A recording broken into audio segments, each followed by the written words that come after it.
Hey guys, welcome to video class. I am Ramya, assistant professor from Commerce Department, Nilagiri College.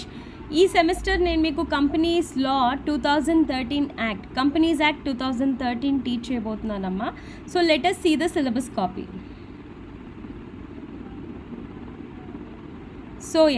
So this is the syllabus copy. 5 units ఉన్నాయి and completely ఈ 5 units are only in relation to Companies Act 2013. Okay, so different legislations ఉన్నాయి, but మనం ఇందులో ఉన్న information అంతా ఈ యాక్ట్లో mention చేసిన విధంగానే చదువుకుంటాం. So first unit incorporation of companies, అంటే కంపెనీస్ ఎలా ఫామ్ చేయాలి. Then management of companies.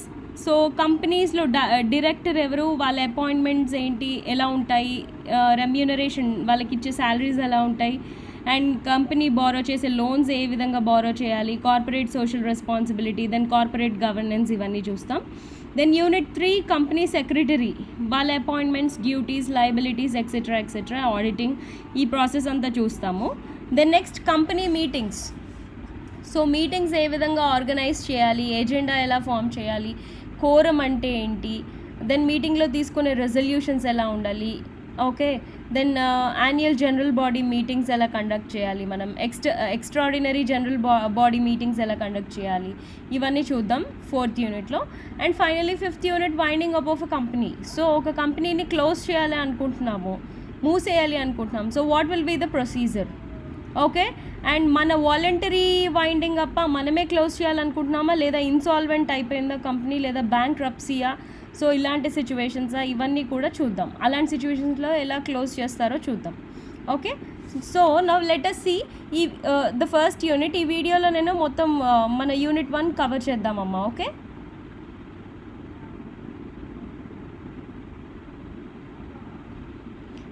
Yeah. So unit 1 incorporation of companies. So incorporation అంటే ఫార్మేషన్, అంటే ఒక కంపెనీని మనం ఎలా ఫామ్ చేయాలి, ఎలా రిజిస్టర్ చేయాలి, ఎలా బిజినెస్ అనేది స్టార్ట్ చేయాలి. Okay, so before moving in to the actual unit let us see అసలు what is a legislation. Legislation అంటే ఏంటి? ఇట్స్ అ లా, అంటే చట్టం.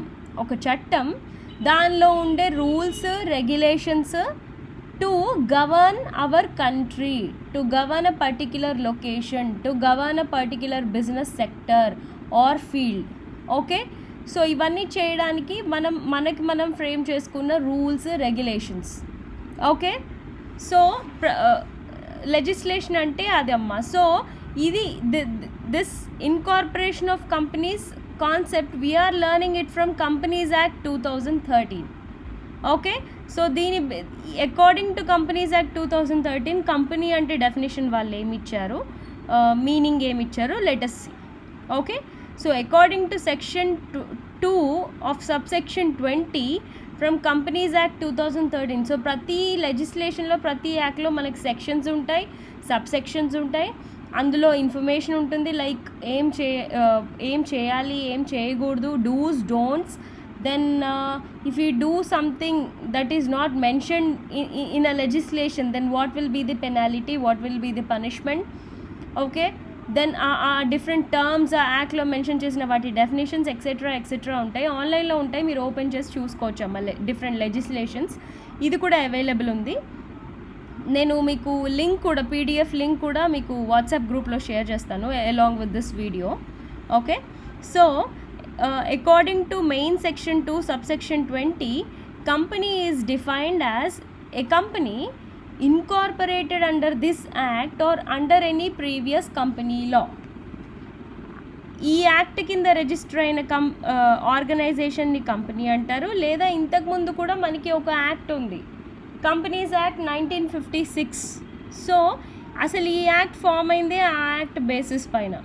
2011లో బిల్ పాస్ చేశారు అండ్ 2013 నుంచి ఎనాక్ట్మెంట్లోకి వచ్చింది ఇది. అండ్ రీసెంట్గా 2020లో కూడా అమెండ్మెంట్స్ జరిగాయి. అమెండ్మెంట్ అంటే కొత్తగా, అంటే మన లాని మనకి చేంజ్ అవుతున్న వరల్డ్ ప్రకారంగా మనం అడ్జస్ట్ చేసుకోవడం. సో మార్పులు చేర్పులు చేయాలంటే దాన్ని అమెండ్మెంట్ అంటారు. సో 2020లో కూడా కంపెనీస్ యాక్ట్ 2013కి అమెండ్మెంట్ చేశారు. ఓకే, సో ఈ యాక్ట్ కింద రిజిస్టర్ అయిన ఒక ఆర్గనైజేషన్ లేదా ప్రీవియస్ 1956 యాక్ట్ కింద రిజిస్టర్ అయినా it is called as a company అంట. Okay, so this is the definition given for a company in this act. Okay, then next, it is an act to consolidate and amend the law relating to the companies. So a work, whatever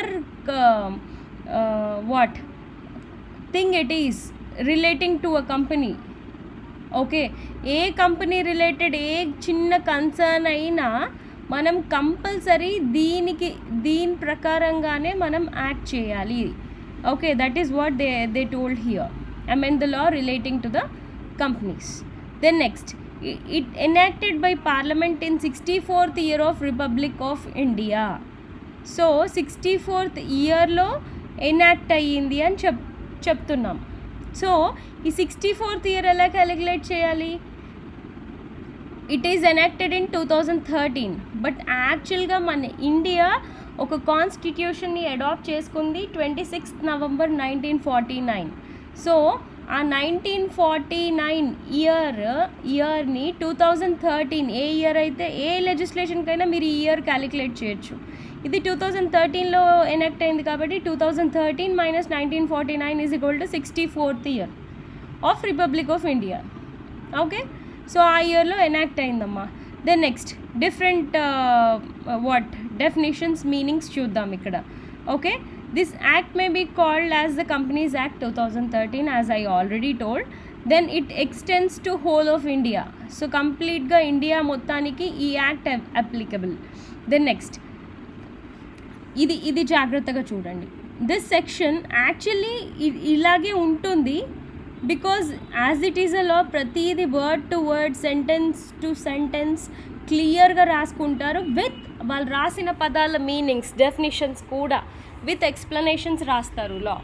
so మీకు ఇలా చదువుతుంటే కాంప్లికేటెడ్గా అనిపించవచ్చు, what is this, అసలు ఏం నేర్చుకోవాలి, ఎగ్జామ్లో ఏం రాయాలి అని. But if you concentrate properly, వాళ్ళు ఏం చెప్పాలనుకుంటున్నారో అది అర్థమైతే మీరు అది ప్రజెంట్ చేస్తే ఎగ్జామ్లో చాలు. Okay, but to understand you should read all this. Okay, this section shell come in to force at once. So ఈ complete Companies Act is applicable to all the companies which got registered under this Act, and the remaining provisions of this Act shall come into force on such date as central government may, by notification in the official gazette, appoint, and different dates may be appointed for different provisions of this Act, and any reference in any provision to the commencement of this Act shall be construed as a reference to the coming into force of that provision. Okay, so మీకు ఇలా చూడగానే you may not understand anything, but సింపుల్గా వీళ్ళు ఇక్కడ చెప్పదలుచుకుంది ఏంటంటే, నువ్వు register అవ్వగానే నీ కంపెనీ దీని అండర్లోనే ఏ వర్క్ చేసినా చేయాలి, ఈ లా అంతా అప్లికబుల్. కానీ ఒకవేళ వేరే ఏమైనా ప్రొవిజన్స్ అంటే కొన్ని సెక్షన్స్, సబ్ సెక్షన్స్ ఇప్పుడు స్టార్ట్ చేయగానే అప్లికబుల్ కాకపోయినా మనకి సెంట్రల్ గవర్నమెంట్ ఒక అఫీషియల్ గెజెట్లో నోటిఫికేషన్ ద్వారా మనకి ఎప్పటి నుంచి అవి అప్లికబుల్, ఎప్పటి నుంచి ఆ డేట్స్, డిఫరెంట్ డేట్స్తో ఆ డీటెయిల్స్ అన్నీ ఇస్తారు. అప్పటి నుంచి మనకు అవన్నీ అప్లికబుల్ అని వాళ్ళు చెప్తున్నారు ఈ పారాగ్రాఫ్లో. Okay, then next, the provisions of this act shall apply to. So ఈ యాక్ట్లోని ప్రొవిజన్స్ అన్నీ ఎవరెవరికి అప్లికబుల్ అంటే companies incorporated under this act or any previous company law. So ఈ యాక్ట్ కింద రిజిస్టర్ అయిన కంపెనీస్ అన్నిటికీ, లేదా ప్రీవియస్ లాలో రిజిస్టర్ అయిన కంపెనీస్ అన్నిటికీ ఇందులో ఉన్న ప్రొవిజన్స్ అంటే ఇందులో మనం పెట్టుకున్న rules, regulations, different things, procedures, policies, principles, ఇవన్నీ ఎక్సెట్రా ఇవన్నీ మనకి అప్లికబుల్ అవుతాయి. దెన్ నెక్స్ట్, ఇన్సూరెన్స్ కంపెనీస్కి కూడా ఇది applicable unless and until insurance act అనేది మనకి డిఫరెంట్గా ఇంకొక లెజిస్లేషన్ ఉంది. సో కొన్ని ప్రొవిజన్స్ ఇందులో లేనివి ఇన్సూరెన్స్ యాక్ట్లో స్పెషల్గా, ఎందుకంటే ఇది ఇన్సూరెన్స్ రిలేటెడ్ యాక్టే కాబట్టి అందులో ఉండొచ్చు. సో ఇది ఇన్సూరెన్స్ కంపెనీ అయితే నువ్వు దీని ప్రకారంగా యాజ్ వెల్ యాజ్ నువ్వు కంపెనీస్ యాక్ట్ ప్రకారంగా నడుచుకోవాలి, because it is also a company, insurance company కాబట్టి. సో కంపెనీ యాక్ట్లో ఉన్న ప్రతి యాక్ట్ ఇన్సూరెన్స్ కంపెనీకి applicable along with insurance act 1938. Okay, same way అలాగే దీనికి కూడా బ్యాంకింగ్ కంపెనీస్కి కూడా బ్యాంకింగ్ ఇండస్ట్రీలో ఉన్నవన్నీ కూడా మనం కంపెనీసే అంటాం కాబట్టి, అంటే అలా గనక మనం రిజిస్టర్ అవుతే దెన్ ఈ కంపెనీస్ యాక్ట్ అప్లికబుల్ ఆ బ్యాంక్స్కి as well as banking regulation act 1949 ప్రకారంగా కూడా వాళ్ళు నడుచుకోవాలి. Okay, then next companies engaged in generation or supply of electricity తయారు చేసే వాళ్ళైనా సప్లై చేసే వాళ్ళకు కూడా ఇది applicable along with electricity act 2003.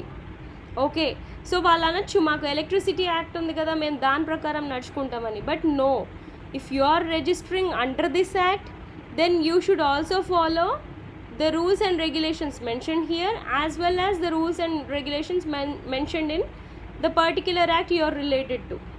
Okay, then any other company governed by any special act for the time being in force except in so far as the said provisions are inconsistent with the provisions of such special act. So ఇంకేదైనా ఒక special type of company ఉంటే then ఆ special act for the time being in force ఆ special act ప్రకారంగా నడుచుకుంటూ ఇందులో amendments జరిగేదాకా wait చేసి దీని ప్రకారంగా కూడా నువ్వు నడుచుకోవాలి. Then such body incorporated by any act for the time being in force as the central government may by notification specify in this behalf subject to such exceptions, modifications, adaptation as may be specified in the notification. So నువ్వు ఇందులో ఈ లాలో ఉన్నదానికన్నా డిఫరెంట్గా ఏదైనా కావాలి అనుకుంటున్నావు, నీ బిజినెస్కి అది అవసరము అనుకుంటే యూ షుడ్ అప్రోచ్ హియర్. ఈ లా ఫ్రేమ్ చేసిన వాళ్ళని అప్రోచ్ అయితే వాళ్ళు నీకు ఇచ్చిన నోటిఫికేషన్లో ఎలా ఇచ్చారు, అది చేయకూడదా చేయొచ్చా, కొన్ని కంపెనీస్కి ఎగ్జెంప్షన్స్ ఇస్తారు. ఓకే, ఎక్సెప్షన్స్ అంటే మీ కంపెనీ కాకుండా మిగిలిన వాటికి అన్నిటికీ ఈ రూల్ అప్లికబుల్ అని. సో అలాంటివి ఏమన్నా ఉంటే ఆ డేట్స్ ప్రకారంగా వాళ్ళ ఇన్ఫర్మేషన్ ప్రకారంగా మీరు నడుచుకోవాలి. Okay, so this is all about the legislation on companies, that is the companies act 2013, the basic introduction. Okay, so let us see the next slide.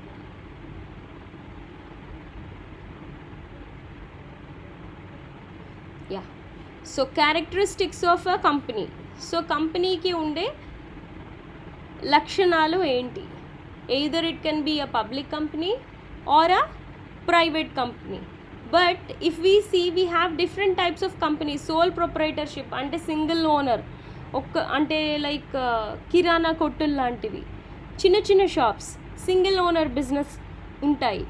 So అవి partnership, then limited liability partnership, then joint stock companies. Okay, ఇలా different types of companies మనకు ఉన్నాయి. So అవన్నీ కాకుండా we will look at bigger thing అంటే company which is incorporated, which is a very big company. Okay, either it can be a public company or a private company.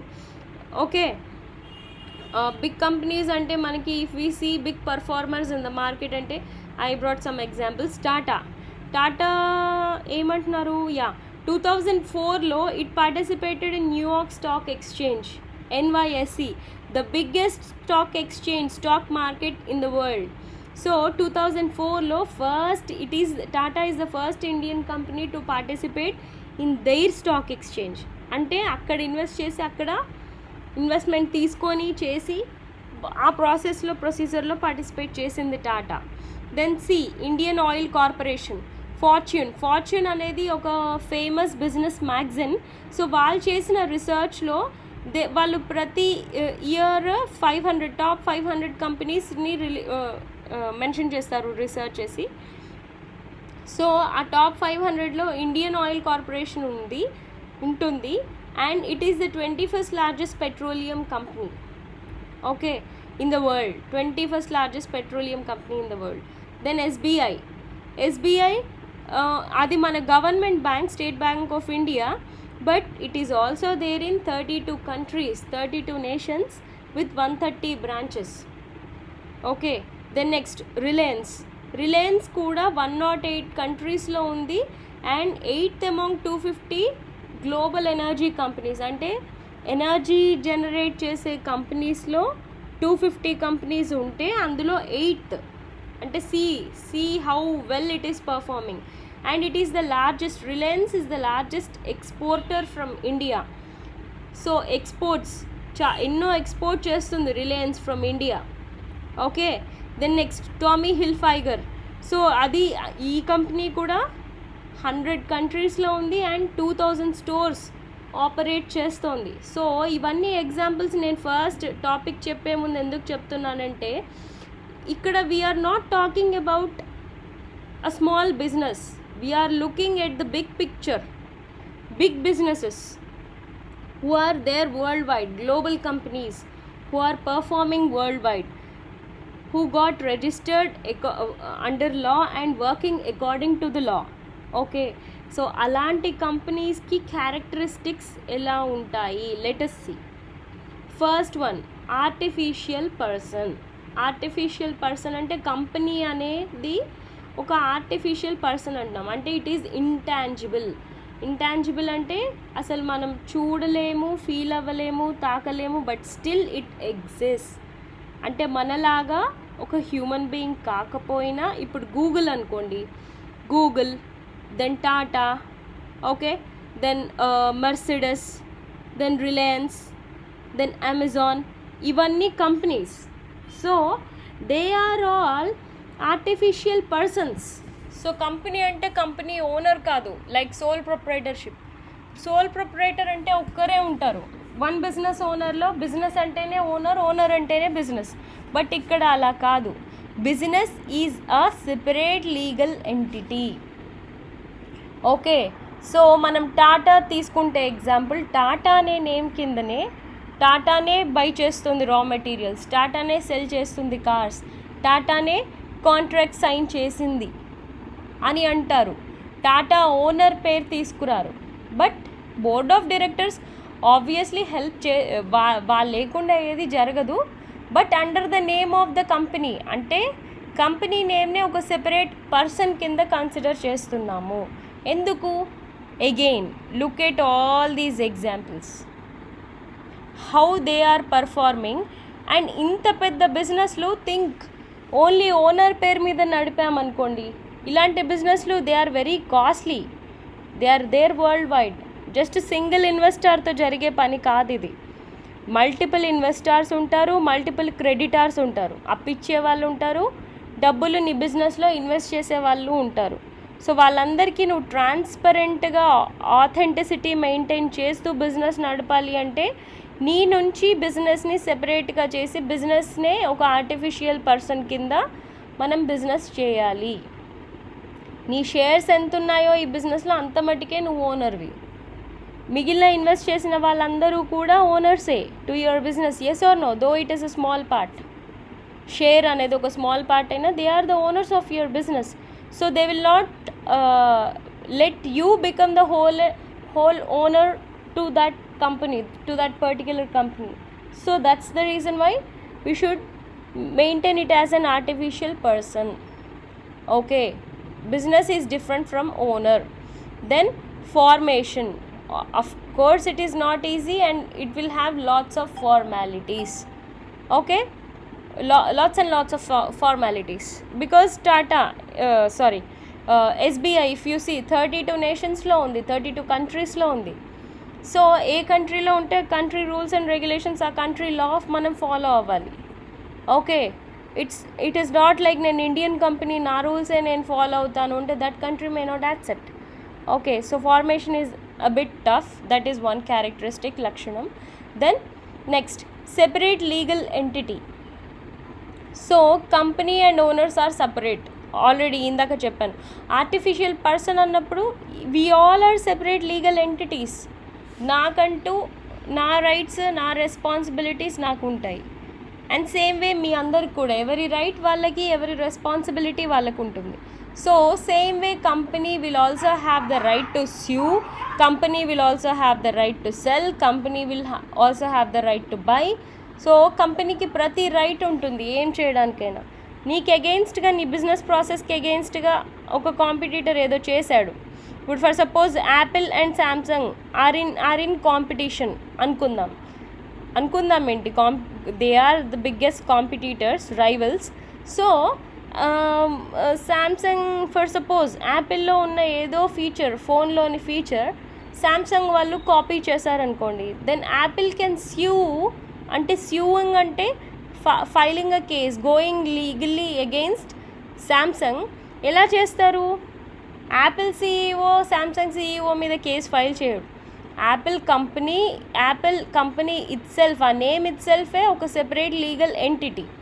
So వాళ్ళు Samsung itself is a separate legal entity. ఆ company Samsung పైన case file చేస్తారు, not on the owner of or board of directors of Samsung. Okay, so it is like that. It's a separate legal entity. Then next, liability. Liability will always be limited. Limited liability ante enti? Nee responsibility to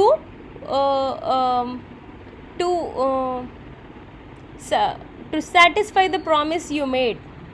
Okay, liability ante adi. ఇప్పుడు ఒకతను నీకు అప్పిచ్చాడు, 5 monthsలో తీర్చేయమన్నాడు. So you are liable to that person to clear his debt in 5 months. Okay, దాన్ని liability అంటాం. ఇక్కడ liability limited ఉంటుంది. ఎందుకు? నువ్వెంత ఇన్వెస్ట్ చేస్తావు? నువ్వు 10 లక్షలు పెట్టావా టాటాలో, నీ 10 లక్షల మట్టుకే నువ్వు రెస్పాన్సిబుల్. ఒక 10 పార్ట్నర్స్ కలిసి ఒక బిజినెస్ స్టార్ట్ చేశారు. సో ఏ పార్ట్నర్ ఎంత ఇన్వెస్ట్ చేస్తే వాళ్ళు ఇన్వెస్ట్ చేసినంత మటుకే ఆ partner is responsible to pay back, అప్పు తీర్చడానికి. అందరూ కలిసి అప్పు చేశారు బిజినెస్ కోసం.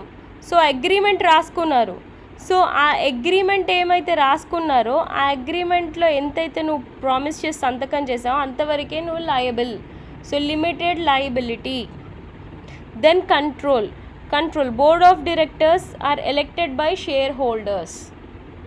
ఓకే, సో షేర్ హోల్డర్స్ అందరూ కలిసి మన బోర్డ్ ఆఫ్ డైరెక్టర్స్ని ఎలెక్ట్ చేసుకుంటారు. And these guys will control the company, will manage the company and will make the company work. Okay, so major control వీళ్ళ చేతిలో ఉంటుంది. And these guys are elected by share holders. Okay, the next, risk bearing. Obviously when you are into a big business risk అనేది ఆబ్వియస్గా ఉంటుంది. And risk bearing ఎవరు చేస్తారంట?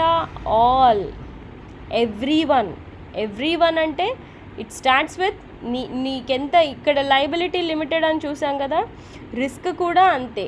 నువ్వెంత invest చేస్తే దానికి రిలేటెడ్ ఉన్న రిస్కే నువ్వు బేర్ చేస్తావు. అందుకే all share holders, board of directors అందరూ eligible to take the risk. Then next, common seal అంటే సింపుల్గా చెప్పాలంటే కంపెనీ స్టాంప్. ఓకే, ఎందుకు? మనం ఆర్టిఫిషియల్ పర్సన్ అంటున్నాం, మనం సంతకం చేయగలం, బట్ కంపెనీ చేయలేదుగా. సో కంపెనీ సంతకం అన్నట్టు స్టాంప్ అంటే, అంతే, ఇంకేం లేదు. సో కంపెనీ కూడా ఆర్టిఫిషియల్ పర్సన్ అన్నప్పుడు ఆ కంపెనీ సంతకం కావాలి. So to give that we make a stamp, common seal. So ప్రతి దానికి ఈ సీల్ అనేది mandatory for something to happen in a company. Okay, then transferability of shares. There are no restrictions. అదేగా, దానివల్లేగా మనకి స్టాక్ ఎక్స్చేంజెస్ జరుగుతున్నాయి. Okay, so transferability and there is no restriction. నీ దగ్గర ఇన్ని షేర్స్ ఉన్నాయా, you can sell to anyone else. There is no restriction on you. నువ్వు ఇది అమ్మద్దు, నువ్వే ఓనర్గా ఉండాలి అనే రెస్ట్రిక్షన్ ఉండదు. దెన్ పర్పెచువల్ సక్సెషన్ అంటే పర్మనెంట్ ఎగ్జిస్టెన్స్. కంపెనీలో ఉన్న బోర్డ్ ఆఫ్ డైరెక్టర్స్ మారుతారు, షేర్ హోల్డర్స్ మారుతారు. ఓకే, సిఈఓస్ మారుతారు, రెస్ట్ ఆల్ మేనేజ్మెంట్ మారుతూ ఉంటుంది. But still company is the same, permanent existence. దీనికి మనం సత్యం కేసే తీసుకోవచ్చు. Okay, Satyam Ramalinga Raju is the founder of Satyam computers, Satyam company. But now Tech Mahindra కింద నడుస్తుంది ఆ కంపెనీ పర్మనెంట్గా ఎగ్జిస్ట్ అయ్యి ఉంది. But there is no Satyam, no more Satyam in tech Mahindra, in Satyam computers. ఎందుకు అంటే because of the fraudulent case that happened then long back. Satyam Ramalingaraju attempt చేసిన ఒక అకౌంట్స్ రిలేటెడ్ ఫ్రాడ్కి he got arrested and then Satyam was purchased by Mahindra. Then Mahindra సత్యంగా కొన్ని రోజులు run అయింది, Satyam shares ఉన్నప్పుడు. దెన్ సత్యం షేర్స్ అన్ని కంప్లీట్గా తీసేసినప్పుడు it became tech Mahindra and there is no more Satyam in the name of the company are in the company. So company అనేది run అవుతూనే ఉంది కంటిన్యూస్గా, బట్ స్టిల్ ఓనర్స్ మారిపోవచ్చు, బట్ పర్పెక్చువల్ సక్సెషన్ అనేది ఉంటుంది ఏ కంపెనీకైనా. ఓకే, మీరు కనుక ఇన్కార్పొరేట్ చేసుకుంటే ఒక సెపరేట్ లీగల్ ఎంటిటీ లాగా గవర్నమెంట్ దగ్గర. Okay, so this is all about the characteristics of a company, either it is a public company or a private company. Okay, the next slide.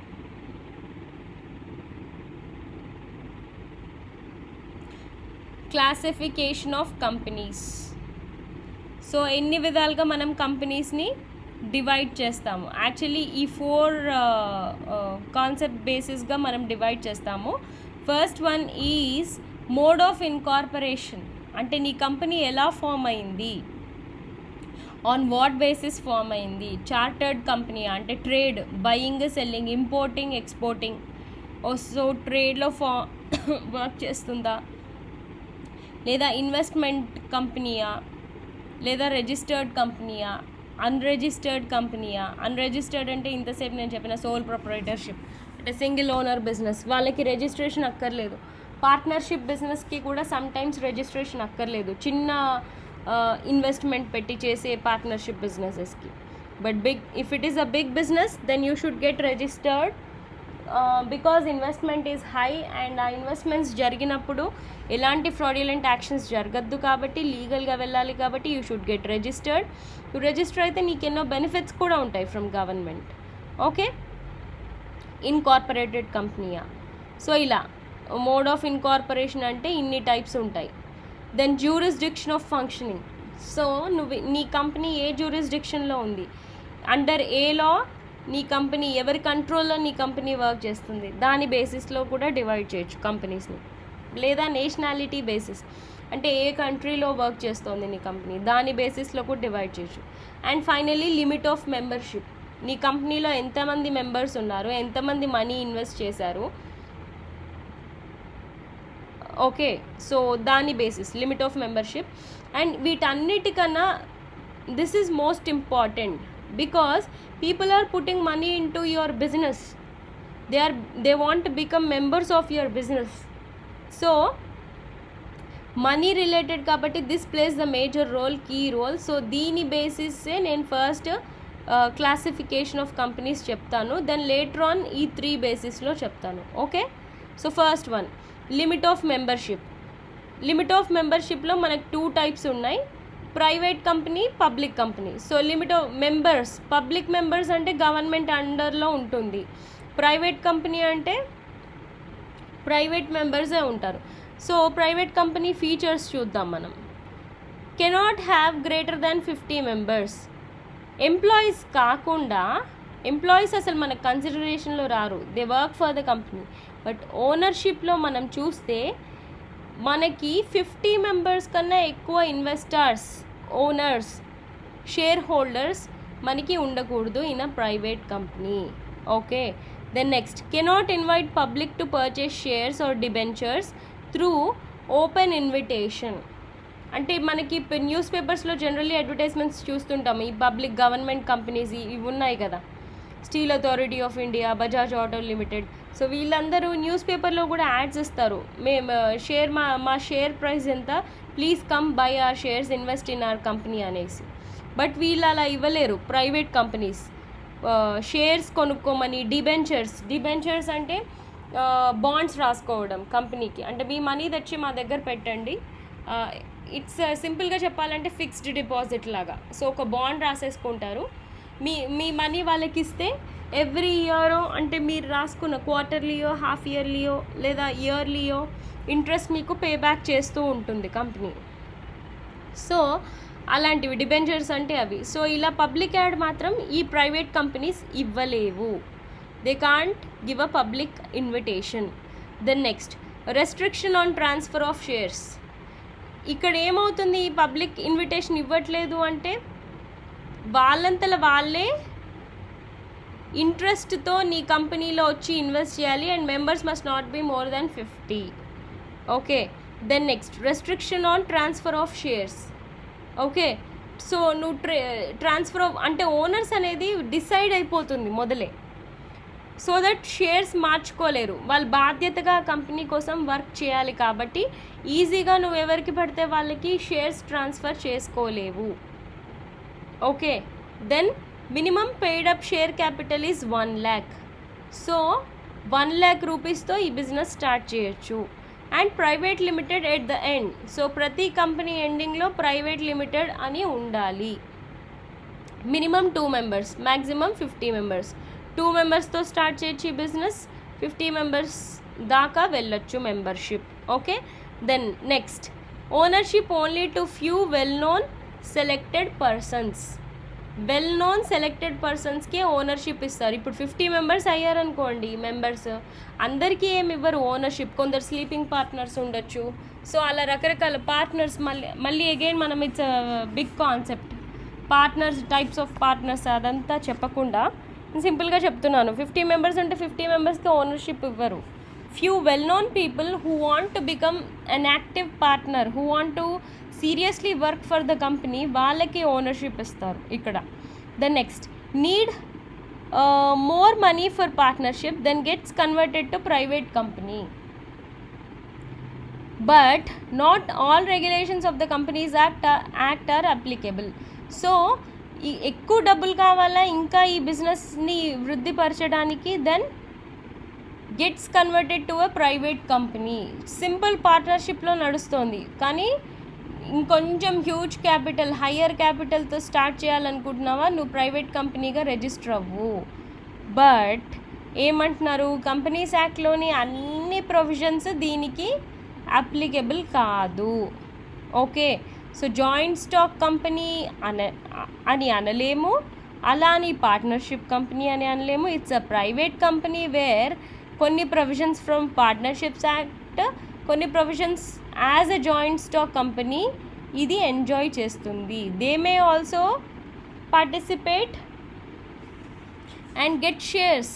So 2 acts నుంచి వాళ్ళు provisions enjoy చేస్తారు. But అన్నీ from companies act are not applicable to this company because the members are only maximum up to 50.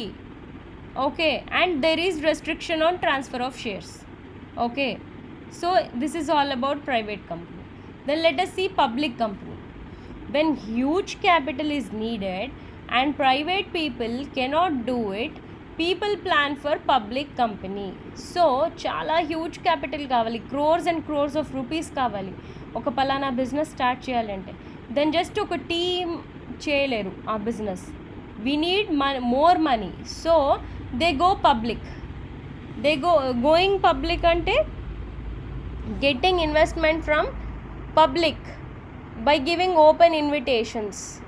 Okay. అన్ని క్రోర్స్ మన దగ్గర ఉండవు కాబట్టి బయట ఇన్వెస్టర్స్ నుంచి డబ్బులు తీసుకుంటాం, క్రెడిటార్స్ నుంచి తీసుకుంటాం, ఎవరిది వాళ్ళకి మనం పే బ్యాక్ చేసేస్తాం షేర్ హోల్డర్స్కి డివిడెండ్స్ కింద. ఓకే. అండ్ క్రెడిటార్స్కి ఇంట్రెస్ట్తో పాటు కలిపి మనం అమౌంట్ పే చేస్తాం. Okay. The next, features of a public company can invite public to subscribe shares, debentures by open invitation. ఇందాక నేను చెప్పాను కదా, పేపర్ అడ్వర్టైజ్మెంట్స్, ఓపెన్ ఇన్విటేషన్స్ ఇస్తారు to by their shares, to by their debentures. Okay. The next, minimum 7 members to start a public company. So minimum 7 members అనేది ఉండాలి. ఇక్కడ ఎంత, minimum 2 members, కానీ ఇక్కడ మినిమం 7 members పార్ట్నర్స్ ఉండాలి. Then next no limit on maximum number of members. ఇక్కడ maximum 50 members అని ఉంది, బట్ ఇక్కడ అసలు లిమిటే లేదు, ఎంతమంది అయినా ఉండొచ్చు. Okay, members. Then next no restriction on transfer of shares. Transfer of shares పైన రెస్ట్రిక్షన్ ఉండదు కాబట్టి they participate in stock exchanges. Okay, stock మార్కెట్లో పార్టిసిపేట్ చేస్తారు, షేర్స్ కొంటూ ఉంటాం, సెల్ చేస్తూ ఉంటాం. Okay, then next minimum paid up capital is 5 lakhs. ఇక్కడేమో 1 lakhతో స్టార్ట్ చేయొచ్చు బిజినెస్, బట్ ఇక్కడ మినిమమే 5 lakhs to start a business. Then next at the end of the name of the company public limited అని ఉండాలి, లేదా లిమిటెడ్ అనన్నా ఉండాలి. Okay, examples చూడండి. Reliance industries limited, Hindustan Lever limited, Bajaj auto limited, steel Authority of India limited. Okay, so limited అనేది name ఎండింగ్లో ఉండాలి. Okay, so మనకి membership బేసిస్లో అయితే ఇవి 2 అమ్మ చాలా ఇంపార్టెంట్, ఈ 2 types. Then next other types కనుక మనం చూస్తే గవర్నమెంటల్ కంపెనీ అంటే 51% paid up capital by government. అంటే స్టార్టింగ్ 51% క్యాపిటల్ గవర్నమెంటే పెడుతుంది. ఎగ్జాంపుల్స్ మిగిలినదంతా మనం జాయింట్ స్టాక్ ఉండొచ్చు, రకరకాలుగా ఉండొచ్చు. ఓకే, సో ఓనర్షిప్ 51% అంటే 1% మోర్ దెన్ హాఫ్ 51, కాబట్టి ఓనర్స్ వీళ్ళే, గవర్నమెంట్ హ్యాండ్ ఓవర్లో ఉంటుంది. Examples Bharat heavy electronics limited BHEL, NFC nuclear fuel complex. NFC వాళ్ళు they are into generation of electricity by nuclear power, by using nuclear power. Okay, the next slide.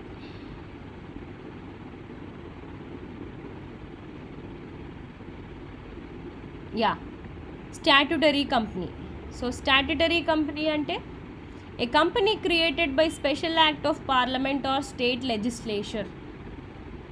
So ఒక particular situation ఉంది, ఆ situation deal చేయడానికి సెపరేట్గా ఒక department form చేసి ఒక company కింద మన గవర్నమెంటే ఫామ్ చేస్తే, by parliament or state legislature form చేస్తే that is called as a statutory company. Like LIC, life insurance corporation. Okay, then next SEBI, securities exchange board of India. So life insurance corporation అంటే ఏంటి? Life insurance, ప్రతి వాళ్ళ ప్రాణానికి ఒక insurance మనం కట్టుకుంటాం, మనం పోయాక మన నెక్స్ట్ ఫ్యామిలీకి మానిటరీ సపోర్ట్ ఉండడానికి. So when people are paying something, government is taking care of that. Government of India is taking care of that. Where someone expires, మీరు పే చేస్తున్న ఇయర్లీ అమౌంట్తో పాటు సమ్ ప్రీమియం కలిపి మానిటరీ సపోర్ట్ కింద ఆ ఫ్యామిలీకి ఇవ్వటం. So అది గవర్నమెంటే మన కంట్రీలో టేకప్ చేస్తుంది. Then SEBI, securities exchange board of India, securities in stock exchange. వీళ్ళు ఏం చేస్తారంట, monitor stock exchanges. Rights to investors, నువ్వు ఇన్వెస్ట్ చేసావు, నీకు అడిగే హక్కు ఉంటుంది, నాకు రిటర్న్స్ ఏమి వస్తున్నాయి, నాకు రిటర్న్స్ ఎంత రావాలి, నాకు రావట్లేదేంటి, అలాంటివి. ఫ్రాడ్యులెంట్ యాక్ట్స్ జరగకుండా స్టాక్ ఎక్స్చేంజెస్లో రూల్స్ అండ్ రెగ్యులేషన్స్ ఫ్రేమ్ చేసుకొని స్టాక్ బ్రోకర్స్కి అంటే అమ్మే వాళ్ళకి ఇన్సైడర్ ట్రేడింగ్ జరగకుండా. Okay, then remove price manipulations. అంటే యాక్చువల్లీ ఒక ప్రైస్కి షేర్ ఉంటే నువ్వు ప్రీమియంగా చెప్పి ఆ ఎక్స్ట్రా అమౌంట్ నువ్వు తీసేసుకోవడం, అలాంటివి ఏవి జరగకుండా these people will regulate. So దానికి ఒక సెపరేట్ కంపెనీ, ఇది ఒక type of company. Then RBI, reserve bank of India. These are the people behind money generation, money circulation in India. Okay, మన రిజర్వ్స్ మెయింటైన్ చేయడం, మన రూపీ వాల్యూ పెరుగుతోంది తగ్గుతోంది, everything మన ఇండియాలో మనీ సర్క్యులేట్ అవుతోంది, బ్లాక్ మనీ ఎరాడికేట్ చేయదలుచుకున్నారు. ఇలాంటి డెసిషన్స్ అన్నీ RBI టేకప్ చేస్తుంది. Most important bank of India, the parent bank of all the banks in India, where they do everything. Actually మన కంట్రీ వాల్యూ డిసైడ్ అవుతుందే వీళ్ళ actions ప్రకారంగా. Okay, అంటే వీళ్ళు కూడా మన పర్ఫార్మెన్స్ కంట్రీ పర్ఫార్మెన్స్ బట్టి చేస్తారు, but still. Okay, so RBI. Then industrial finance corporation, so ఇండస్ట్రీస్కి ఫైనాన్స్ ఇచ్చే కార్పొరేషన్, అదొక separate company. Okay, statutory formed by parliament. Then TransUnion CIBIL limited, CIBIL score for credit cards. So మనకి ట్రాన్స్ union అంటే ఇప్పుడు privatise అయ్యింది, but still మనకి సిబిల్ వాళ్ళు మనం క్రెడిట్ ఇస్తున్నాం, మరి అప్పులు ఇస్తూ పోతున్నాం, ఎంతమంది పే బ్యాక్ చేస్తున్నారు, ప్రాపర్గా పే బ్యాక్ చేస్తున్నారా లేదా, చేయకపోతే వాళ్ళ స్కోర్స్ తగ్గిపోతాయి. సిబిల్ స్కోర్స్ తగ్గినప్పుడు నెక్స్ట్ ఇంకొకరు అప్పు ఇవ్వకుండా ఉండటానికి, క్రెడిట్ ఇవ్వకుండా ఉండడానికి బాగా పే బ్యాక్ చేస్తున్నారా, దెన్ క్రెడిట్ లిమిట్ పెంచి కొత్తగా మళ్ళీ అప్పు ఇవ్వడానికి. So all these kind of things will be taken care by this company. Okay, so statutory companies అంటే మన పార్లమెంటో లేదా మన స్టేట్ లెజిస్లేచరో ఫామ్ చేసే special companies. Okay, then next chartered company. Chartered అంటే under charter granted by England king or queen. So trading, exports, imports from India and to India. Okay, so buying సెల్లింగ్లో participate చేస్తే ఒక chartered company కింద నువ్వు register అవ్వచ్చు. Then a foreign company అంటే incorporated outside India but has operations in India, like Honda motor from Japan. So outside India అంటే ఎక్కడో register అయింది బట్ ఇండియాలో కూడా ఆపరేట్ చేస్తోంది. దెన్ ఇండియన్ డొమెస్టిక్ కంపెనీ అంటే అండర్ కంపెనీస్ యాక్ట్, స్పెషల్గా మన కంపెనీస్ యాక్ట్ 2013 కింద రిజిస్టర్ అయిన company, like TISCO, Tata iron and steel, ACC, associated cement company, ఇవన్నీ ఇండియన్ డొమెస్టిక్ కంపెనీస్ అంటే పక్కా దేశీ కంపెనీస్ అనమాట. Then next MNCs, multinational companies. They get registered in one country but business is there in number of countries. Okay, multinational companies. Foreign companies అంటే వాళ్ళు మన కంట్రీలో register అయ్యి ఉండరు. ఓకే, హెడ్ క్వార్టర్స్ ఉండవు, జస్ట్ ఎక్స్పోర్ట్ చేసి ఇక్కడ బిజినెస్ నడిపిస్తూ ఉంటారు. కానీ ఎంఎన్సీస్ అలా కాదు, they also will have businesses in number of countries. Okay, MNCs అలా. Then next holding and subsidiary companies అంటే company controlling other company. Like చెప్పాలి అంటే Tata is a parent company. So under Tata we have different SBU, strategic business units, like Tata Steel, then TCS, Tata Consulting Services, then Tata Gold Plus, Tanishq. Okay, అదే jewellery brand Titan. Okay, then Tata automobiles. Okay, ఇలా చెప్తూ పోతే చాలా ఉన్నాయి టాటా వాళ్ళవి. So they are called as holding companies or subsidiary companies. Okay, subsidiaries. Then next, so this is all about different various types of companies. Okay, classification of companies. Then next ఈ video ఇంతవరకే అమ్మ. Then next వీడియోలో incorporation of companies నుంచి all other topics, promotion, registration, MOA, AOA, then certificate of incorporation, prospectus, ఇవన్నీ చూద్దాం. Okay, thank you.